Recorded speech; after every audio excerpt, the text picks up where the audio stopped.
शादी की रिसेप्शन में रोशनियां चमक रही थीं। मैं मेहमानों के दरमियान खड़ी थी कि देवर मेरे पास आया, हाथ में ग्लास, मुस्कुराहट चेहरे पर। भाभी, आप अकेली क्यों हैं? मैंने सर हिलाया। वो मेरे करीब खड़ा हो गया। मौसीकी जोर से चल रही थी। भीड़ नाच रही थी।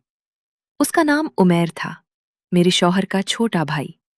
शादी के बाद से हमारे साथ रह रहा है। पहले सिर्फ शरारती बातें करता था। आज रिसेप्शन में वो मेरे पास बार बार आ रहा था। रात गहरी होती गई। लोग थकने लगे। मैं बाहर बरामदे में आई। ठंडी हवा चल रही थी। उमैर भी पीछे आ गया। यहाँ बेहतर है। मैंने कुछ नहीं कहा। उसने मेरा हाथ पकड़ लिया। मैंने नहीं छुड़ाया। बरामदे की अंधेरी जगह में वो मेरे करीब आ गया। रात की हवा में उसने मेरे बालों को छुआ और मेरे माथे पर होंठ रख दिए, हल्के से। मैंने आंखें बंद कर ली। दिल तेज धड़कने लगा। इस बरामदे की खामोशी में हमने एक दूसरे को महसूस किया। दूर से आती मौसीकी, चांदनी और जिस्म की गर्मी सब मिल गए। सांस तेज चलने लगी। हमने एक दूसरे को रिसेप्शन की रात में कबूल कर लिया। अंदर हॉल भरा हुआ था।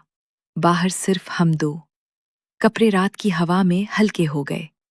वक्त का पता नहीं चला। जब अलग हुए तो उमैर ने मेरा हाथ दबाया और सर हिलाया। वापस चलो। मैं हॉल में वापस आई। वो भी अलग रास्ते से दाखिल हुआ। रात भर नजरें मिलती रहीं। कभी कभार भीड़ में दबकर करीब आ जाते। लम्स हल्का सा हो जाता। रिसेप्शन खत्म होने के करीब में फिर बाहर निकली। वो पहले से मौजूद था। हमने बरामदे में फिर एक दूसरे को महसूस किया। शिद्दत ज्यादा थी। सांस भारी हो गई। अगले दिन शादी के बाकी काम शुरू हो गए। उमैर आम रहा। मैंने भी मामूल का चेहरा रखा।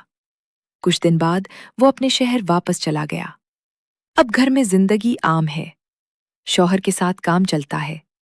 मैं कभी कभार रात को लेटी हुई बरामदे की चांदनी याद कर लेती हूँ। उसका हाथ, रात की हवा, जिस्म की गर्मी। मैंने कभी किसी से नहीं कहा।